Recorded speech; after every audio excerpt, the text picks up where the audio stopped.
Today we're going to talk about control. Control, that's right, control.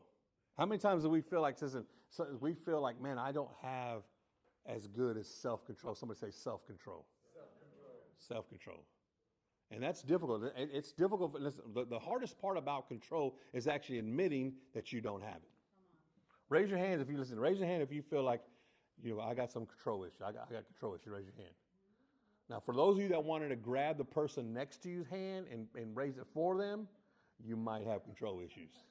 You're looking around like, man, you really should be raising your hand right now. I'm not sure what you're doing, but you need to do this.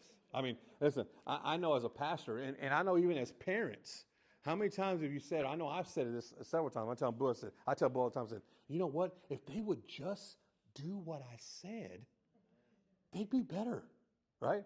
How many parents? If you would just do what I said, your life would be better. And then I had to look at you, and I had to look at myself. Well, but Joe, are you trying to control them? Yeah, I might be. And I think it was, well, I'm not trying to be controlling. I'm just trying to be aggressively helpful. That's me. I'm not trying to control. I just want to be aggressively helpful, right? And some of us feel like if we have just control over the situations in our life, we'll be better. So like our schedule, right?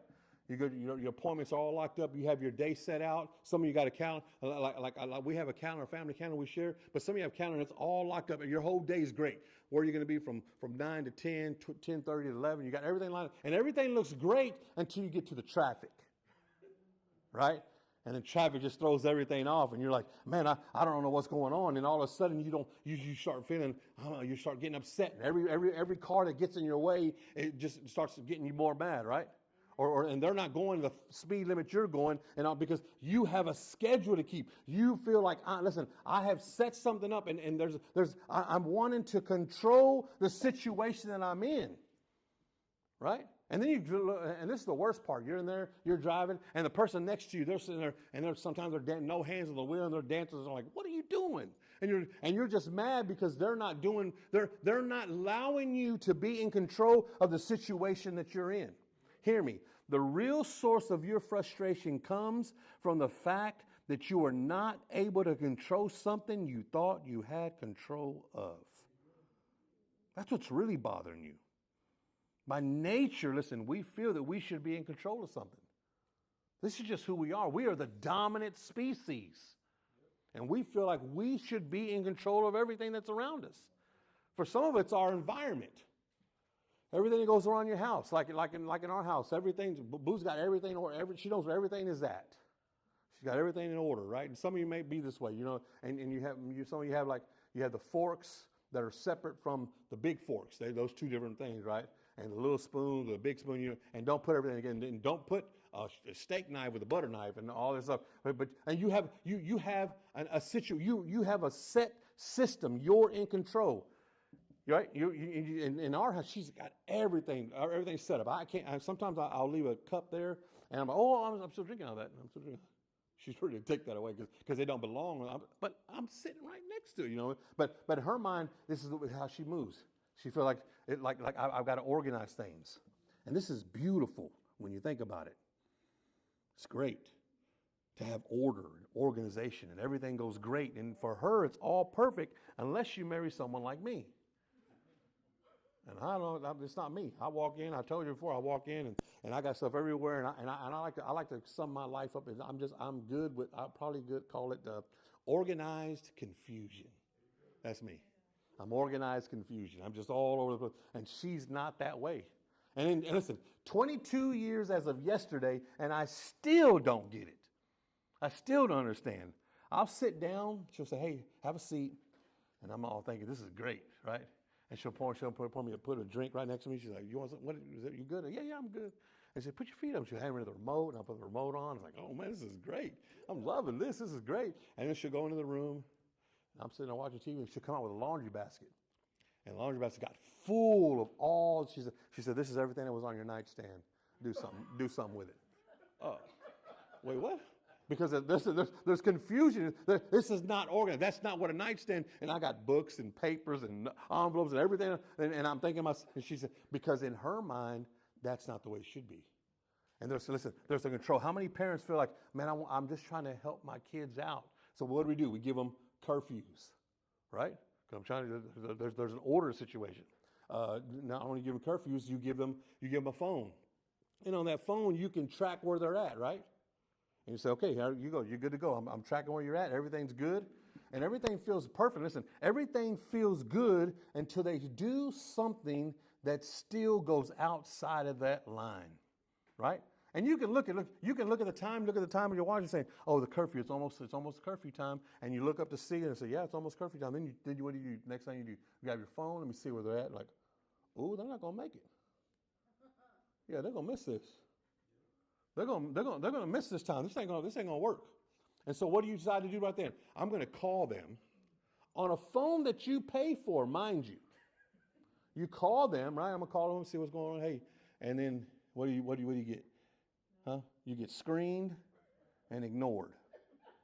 Come on, right? And listen, and it's not really the curfew that's upsetting you, because you can see that they're traveling home, they're on their way home. It's not the fact that they even ignored your call, truthfully, because other people have ignored your calls before. What has upset you is that you thought you had this under control and you don't. That's what it is. What about us trying to control the opinions of other people?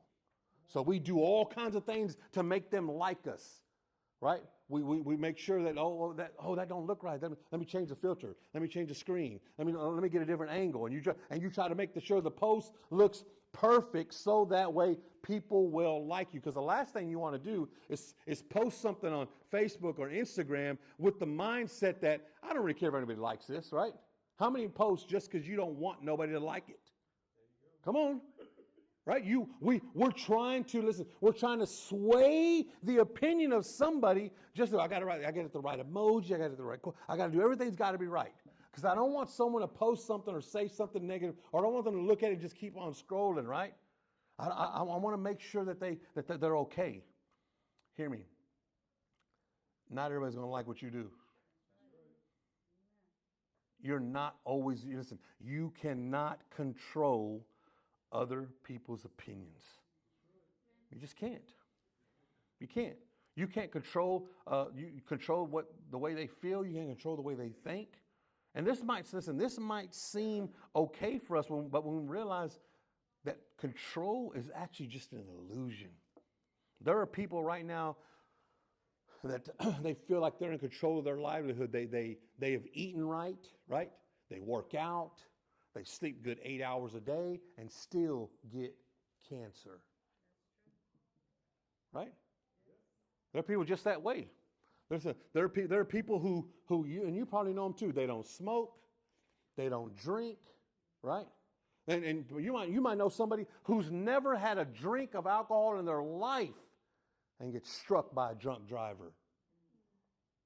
Listen, when we realize that there is really no way we can control the situation, we begin to now see that there is only one way to turn. There's only one person. There's only one thing that we can do.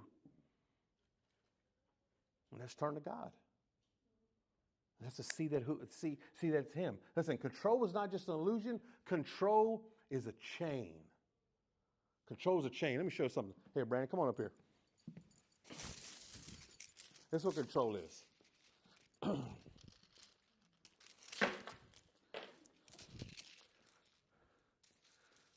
So control, if I'm trying to control the situation, he goes that way. I'm turning this way, he goes this way, right? Up, right? Down. But you know what we fail to realize? Is this chain has two sides.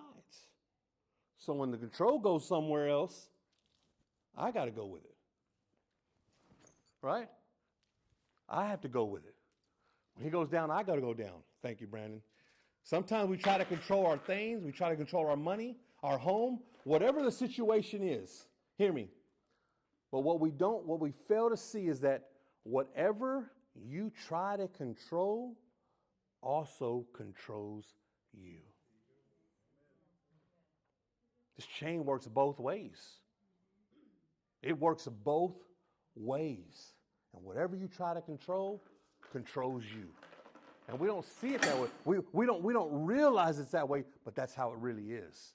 How many ever seen those videos where someone's coming out of their house and they got a dog and the dog takes off and boom, and it drags them? You ever seen those videos? They sit there laughing. I love those videos. And they're dragging kids all over the place, and people getting out there, walking out of the house, boom, downstairs, boom. And every time I see this video, the one thing I'm always thinking of to myself is, why didn't you just let go? Why didn't you just let go? I mean, the dog is dragging you blocks. Why didn't you just let go, right? Come on, why didn't you just let go of the situation? When we hold on to things, God is saying, this is not what I'm wanting you to do. Why didn't you just let go? Well, if I let go, Pastor, I'll lose my dog. If I let go, then my kids are gonna end up somewhere. If I let go, then no one's gonna understand. Listen, if I let go, then no one's gonna like me. And we get all this because we want to control the situation we're in. And all we have to do is let go. Listen, God is asking, why don't you just let go? Why don't you just let go? Apostle Paul, the one who wrote 2/3 of the New Testament, he's been arrested at this point we're going to jump into. And he is on his way to face Caesar. He did appeal a couple of times, everything went on there, but he is on his way to face Caesar, who is the emperor of Rome, for a trial. And we're going to pick it up in Acts 27, starting with verse 1. It says, "And when it was decided that we should sail for Italy, they delivered Paul and some other prisoners to a centurion of the Augustan cohort named Julius. And embarking on the ship to Adamathian, which was about to sail to the ports along the coast of Asia, we put to sea, accompanied by Artachus and Macedonian of Thessalonica." Jump down to 7. "We sailed slowly for a number of days and arrived with difficulty off Cnidus. And as the wind did not allow us to go further, we sailed under the lee of Crete to Samon, coasting along with it difficultly. We came to a place called Fair Havens, near which was the city of Lasa."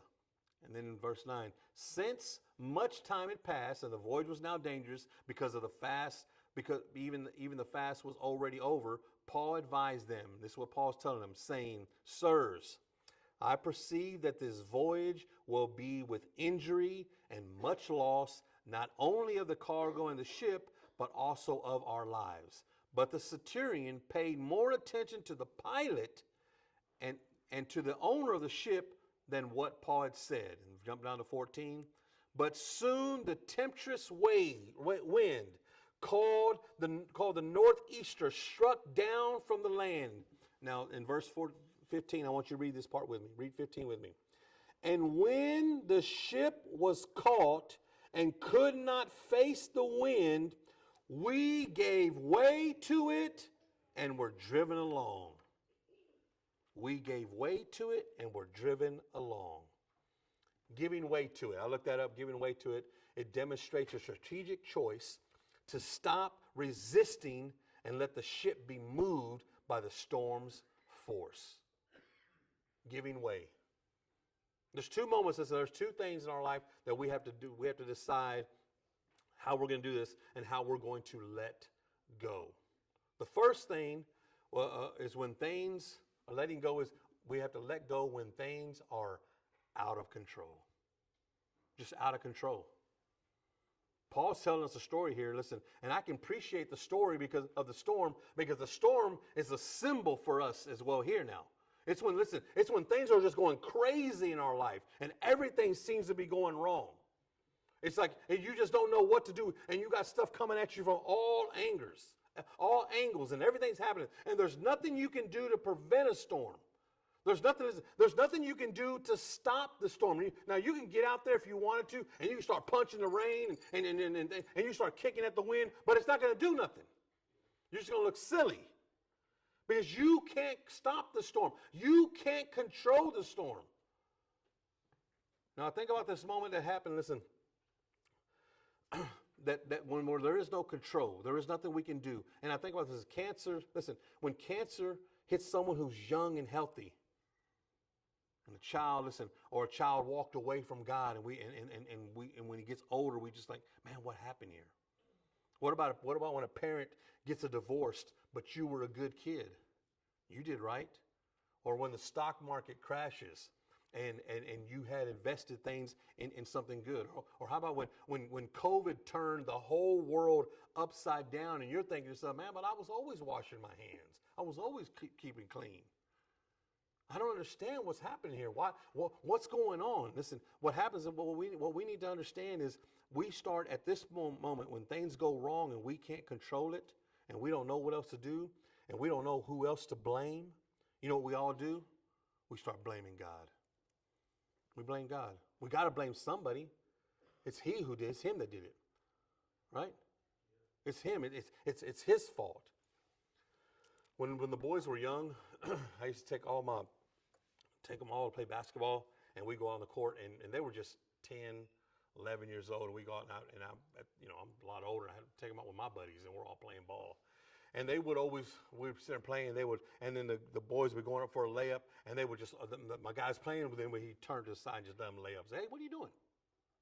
Oh, come on, he's 11. I don't care how old he is. He's on the court. That's what I said.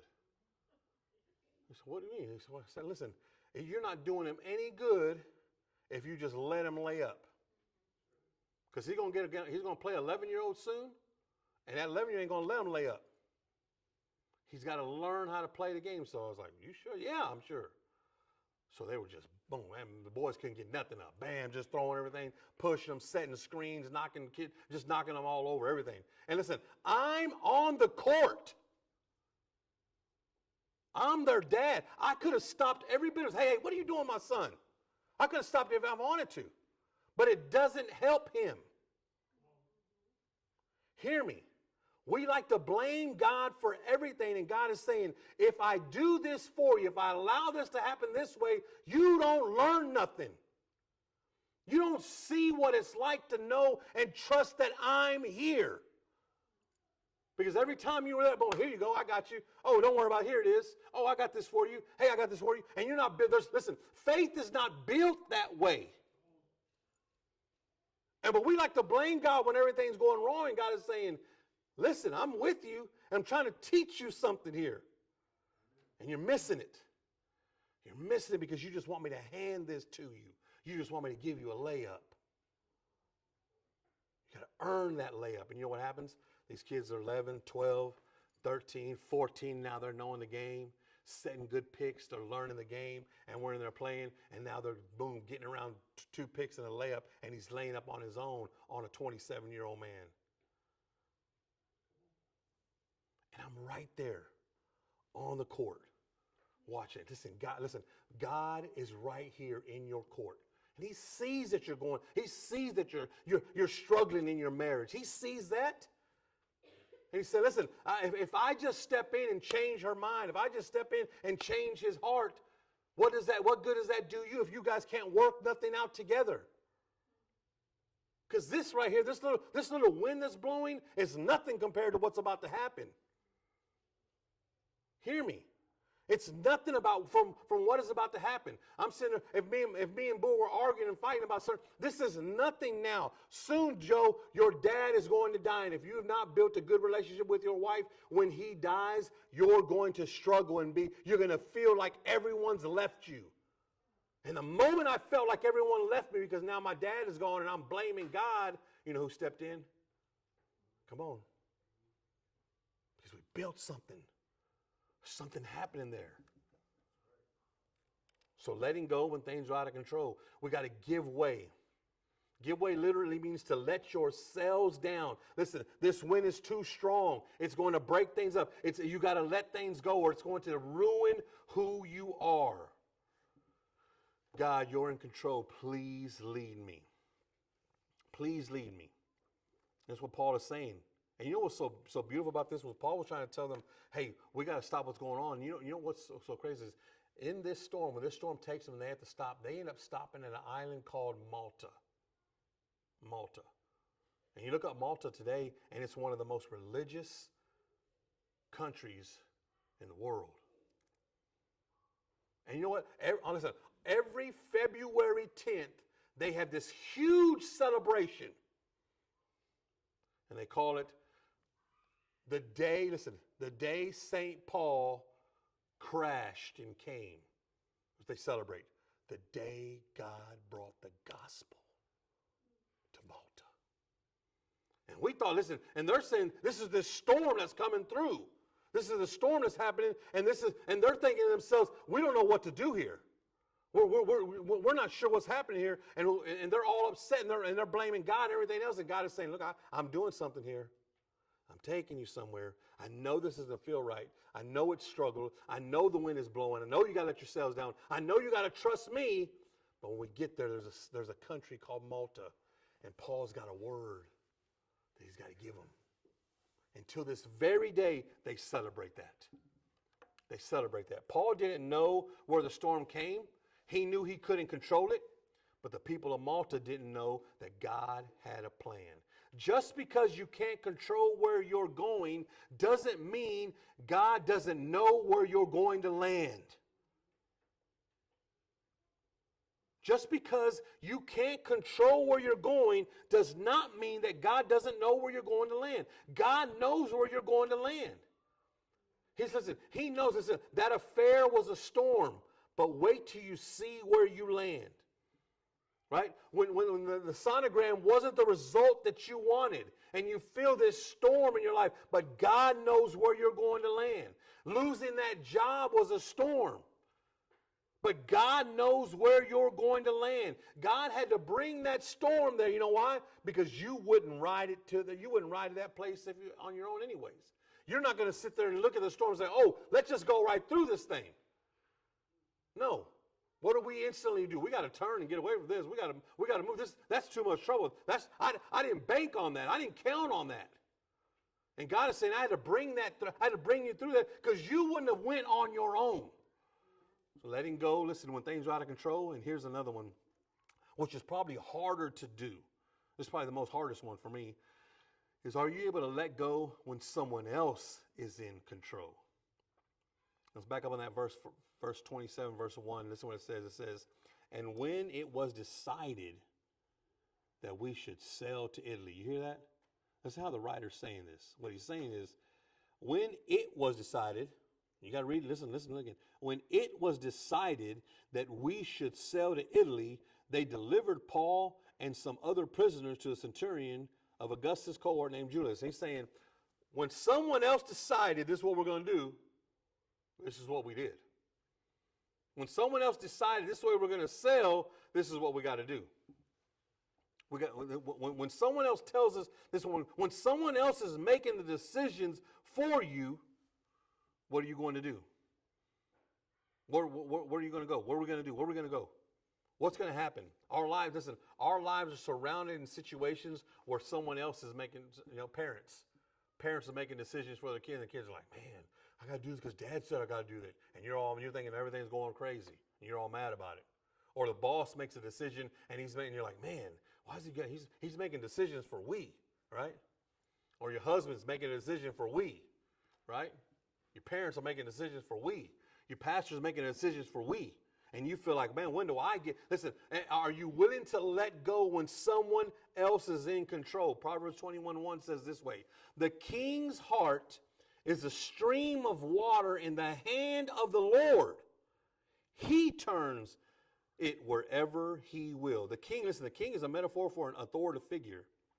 Someone, you can replace that king with your congressional representative, with your employer, with someone who has an authoritative figure over you. And it says that the king's heart is like a stream of water that is directed by the Lord. He's the one who guides it. It's him that does this. In history, listen, there was two kings, Persia kings, Cyrus and Artaxerxes. And Cyrus and Artaxerxes, they conquered most of the world at that time. They took care of Jerusalem. They did all that stuff. And you can read this in the Bible where it says that you know what they did? They said, we're going to restore Jerusalem. The gates had all fallen and everything was destroyed. We're going to give it back to them. We're going to let them have it. And these Persian leaders sent, not only they sent out orders that we're going to do this, we're going to also pay for it for you too. Now, that just sounds crazy. And listen, you can read this not just in the Bible. You can read historically. It's historical facts that these two kings said they're going to do this and pay for all this. This is what they're going to do. And they're not believers. Hear me, they're not believers. Listen, it doesn't say that God, in history, they don't write, well, God told us to do this. They just go and do this. God used the insecurity of the Persian king to provide security for the people of God. That's how he works. When you feel like I don't understand this, someone else is making a decision for me, but when you trust that God is in control, all these other things line up. All these other things line up. In Acts 27:21, it goes on to say, since they had been without food for some time, Paul stood among them and said, men, you should have listened to me and not have set sail for Crete and cure this injury and loss. Yet now I urge you to take heart, for there will be no loss of life among you, but only for the ship. For this very night there stood before me an angel of God to whom I belong and whom I worship. And he said, don't be afraid, Paul. You must stand before Caesar. And behold, God has granted you and all those who sail with you. So take heart, men, for I have faith in God that it will be exactly as I have told you. but we must run aground on some island. So he's saying, take heart. Here's what's happening. All this is going on, and he's telling them, take heart. God is in control. God is in control. I have faith that God is going to do exactly what he said he's going to do. We're going to get shipwrecked, but God is in control. Here's what Paul is saying. Even when things are out of control, and even when someone else is in control, God has everything under control. God has everything under control. Pastor, I get there's times when everything's out of control and I can't do things or the way that I want to. And even when other people are leading you and they're making calls that you feel like that you don't agree with in life, hear me, write this down. It's not about letting go of your responsibility. It's about letting go of God's responsibility. This is how we do this. Learning the difference between your responsibility and God's responsibility will save you a tremendous world of trouble. The frustration you feel is not being in control, comes from you trying to do God's job. That's what's happening here. We're trying to do, so I'm going to break this down for you. Here is your responsibilities. I'm going to give you your responsibilities, and I'll give you God's responsibilities. Your responsibility first is your obedience. Your obedience. Before Paul even gets on the ship, there was a prophetic word that gave him to Paul and said, "You will get arrested." This is what he says back in 21. He says in verse 10, while they were staying for many days, the prophet named Agabus came down from Judea, and coming to us, he took Paul's belt and bound his own feet and hands. Thus says the Holy Spirit, this is how the Jews at Jerusalem will bind the man who owns this belt and deliver him to the hands of the Gentiles.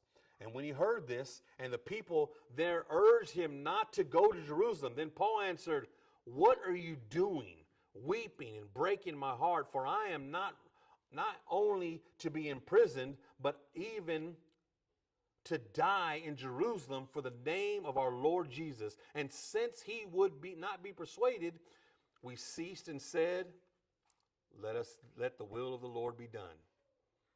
Obedience. He knew he was going to get arrested. He knew it. What he's saying, and listen, Paul's saying, listen, if I get arrested, if I die, if they capture me, if I'm a prisoner, that's not my responsibility. My responsibility is to preach the gospel. That's what his responsibility is. I'm to be obedient. My job is to do well and do what God has asked me to do. You got to be obedient to what God is telling you to do sometimes. He's asking you guys to do stuff, and he's telling you, look, your job is just to be obedient. Write that song that I've been telling you to write. Start that business that I've been telling you to start. Get involved in the church that you're at right now. Obedience is so important. Listen, the second thing of your responsibility is not just your obedience, but it's your attitude. You're responsible for your attitude. Verse 23 in chapter 27 says, as the day about to dawn, Paul urged them all to take some food, saying, today is the 14th day that you have continued in suspense and without food, having taken nothing. And when he had said these things, he took bread and giving thanks to God in the presence, and he broke them, and they all began to eat. So they're in the middle of this storm, and Paul's attitude now is, you know what? We're going to all break some bread. Let's have a good time here. Boat's rocking, water's probably pouring in, everything's going crazy, and Paul is saying, let's break bread. Listen, his attitude was different. Verse 36, it says, and look what happens. Then they all were encouraged and ate the food themselves. Your attitude changes someone else's attitude. When they see that you're going through something and you still have a smile on your face about what's happening, it changes who they are. We sometimes walk around with such bad attitudes, it's hard for someone else to look at us and actually know that we know God. Like, man, I'm not sure if I want to go to your church. Well, I know you've been inviting me, but man, you look like you're just struggling. You can't even smile. I mean, it just seems like everything's going wrong with you. And you feel like, I just don't know what else to do. Listen, write this down. My joy is my job. Say that again. My joy is my job. Can't nobody make you sad if you don't let them. Can't nobody make you angry, make you bitter, make you upset, make you tired, make you jealous, make you feel crazy. It's your responsibility. Listen, your joy is your job. It's on you. Nothing else changes that. Here's the last. So your obedience is your responsibility. Your attitude is your responsibility, and your effort is your responsibility. Look what happens in verse 38. And when they had eaten enough, they lightened the ship, throwing out the wheat into the sea. Now, when it was day, they did not recognize the land, but they noticed the bay with the beach, on which they planned, if possible, to run the ship ashore. So they cast off the anchors and left them in the sea, and sometimes loosening the ropes and tied to the rudders, then hoisting the foresail to the wind, they made for the beach. Listen, they've already been told they were going to be okay. Paul tells them, God said, we're all going to make it. It's going to be okay. And you know what they're doing right here? They're still doing, listen, this is not light work they're doing. There's an effort they're putting into what's happening. Your responsibility is your effort. These boxes were heavy. They were cutting loose in anchors. They were letting stuff go in the sea. There were ropes and rudders. Everything was going on. But it was still an effort they were putting in. That's a whole lot of work for somebody who already got a word from God that they're going to be okay. Are you hearing me? Don't let a word from God be an excuse to be lazy. God told you it's going to be okay. And you think, well, he says it's going to be okay. I really don't have to do nothing here. God said he's going to be with me, so I really don't. Do I really got, he's going to be with me. Do I really got to go to church? Come on. Come on. Listen, this is the process we think. I can't tell you how many people I've talked to that say these things, but God's with me, brother. I know he is. There's no doubt he's with me too. And you know where I am on Sunday mornings? Church. This is what he's called me to do. I'm not going to forsake the assembly of the saints. This is what he's called me to do. This doesn't give, just because I know God's with me, doesn't give me an excuse to be lazy and lay in my bed all Sunday morning. I believe, listen, God promises, and his promises should, not cause us for inaction, but cause us to have action. Put forth something that's going to happen. So, what are God's responsibilities? God's first responsibility is the opportunity. That's his responsibility, not yours. Verse 24 and 27 says this, and he said, do not be afraid, Paul. You must stand before Caesar. What's he telling them? When Paul stands before Caesar, this is what he knows. Paul's going to stand before Caesar, and you know what Paul's going to do when he stands before Caesar? He's going to tell him the truth. I'm going to create an opportunity for you. Listen, you're going to go through a storm. You're going to get, listen, not only did he go through a storm, not only did they get shipwrecked, not only lose the ship, he gets on this island, he's sitting there, he gets bit by a venomous snake. All this stuff's happening to him. Everything that's going on, and God is creating the opportunity for Paul to stand before Caesar. To stand before Caesar. God, listen, God is the one who's in control. It's his opportunity. I've seen so many people spend money and effort and everything trying to find themselves in a good place with God, and God is saying, that's not for you. I'm the one in control of this one. I'm the one that's doing this. Everyone trying to do everything they possibly can to get somewhere. When God knows that you're ready, he will open the door for you to get in that room that he's called you to be. Until then, the opportunity, the door, that's God's responsibility, not yours. So first is the opportunity is God. The next one is the other person. And that's tough to hear. It's not your responsibility. That's the other person's responsibility. That's God. God is in charge of that other person.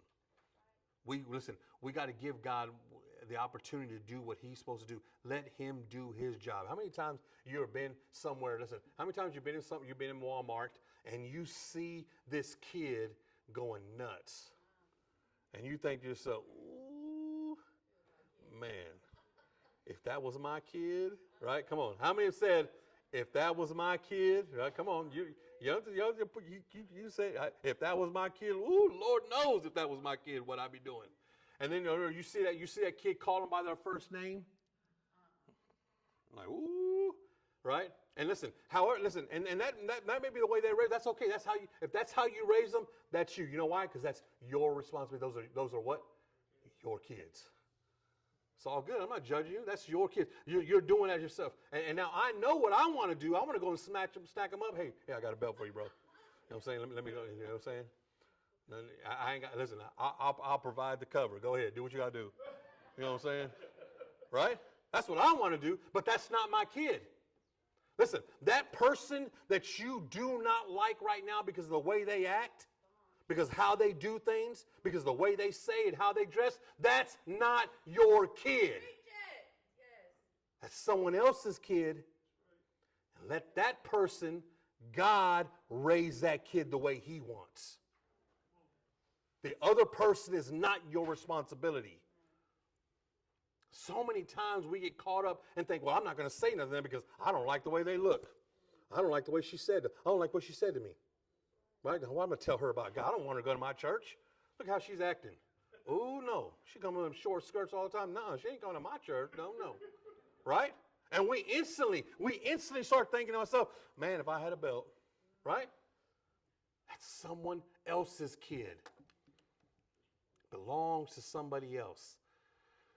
Now hear me. That person that you're thinking about that you wish you could change, it's not your kid. It's God's kid. So let God parent them the way he wants to parent them. God's responsibility is the opportunity, the other person. And last is the outcome. You can't control the outcome, but you can trust the one who does. I know we wish we could, but we can't. And listen, if your post goes viral, that's God. If your song blows up, sells 1 million copies, that's God. If this message impacts your life, that's God. The extra line on that pregnancy stick, that's God. I mean, I'm going to do my part. But him making a baby, that's him. That's all on him. Right? But Pastor, I do believe that God can do it. And I do too. I believe it too. But you know what we do when we believe this part? But it don't happen as fast as we think. What do? Get upset. Get mad. And the outcome is on him. Listen, we can't say that we love God and then give him some kind of deadline. Right? To give God and to run into this situation, there's a word that we use in church. It's kind of a churchy word. To understand what happened here, all this comes down to surrender. Just surrender. And surrender is so powerful because it's you letting go and saying, I know I can't do this. I need you to. When you surrender God everything, you don't have to worry about anything. When you surrender God everything, you don't have to worry about anything. One of the most powerful prayers that Jesus ever prayed was in Matthew 26:39. And he's sitting there. This is moments before they're going to take him away. And going a little further, he fell on his face and prayed, saying, My Father, if it be possible, let this cup pass from me. Nevertheless, not my will, but as you will. Surrender. Surrender is more powerful than you think. You don't always have the power to control, but you always have the power to surrender. I want to surrender to God. How do I do it? A couple first things you got to do is you got to say, it's not on me anymore. I know a lot of people are like, well, I give God part of my life, but I just don't want to give him that part. Right? Or I do want to tell everybody about Jesus, but I don't want to tell that neighbor. That's not surrender. I do, listen, I want to get involved in the church and be a part of that. I want to have a lifestyle there, but I don't want to give this up. I don't want to give that up. God, listen, the Word of God is not some kind of buffet where we can go and just pick and choose the parts that we like and want and then not do the rest. True surrender is true surrender. He goes on later. Listen what Jesus says later, a couple verses down. And again, for the second time, he went away and prayed, My Father, if this cannot pass unless I drink it, your will be done. Twice. Jesus thought about everything that was going on. He said, I know what's about to happen. Yet what did he do? He surrendered. Surrender starts with a prayer, and then it begins a process, and all of a sudden it goes. And you'll feel that when you truly surrender to God, you'll find yourself in a situation where you're like, man, am I supposed to do this? And yeah, you are. You're going to pray, Lord, I'll give you this. Then you're going to get in your car, you're going to drive off, and all of a sudden now you want to control things again and be in charge. You're going to feel, listen, you'll feel tension, or you'll feel upset, or you'll feel mad, or things doesn't seem to go the way. Listen, that is the beginning of the process when you know, okay, I've got to change. I've got to give this part up. I've got to give this part up. When you have done all that you can, God will do all that you can't. Hear that again. When you have done all that you can, God will do everything that you can't. Stand on your feet with me.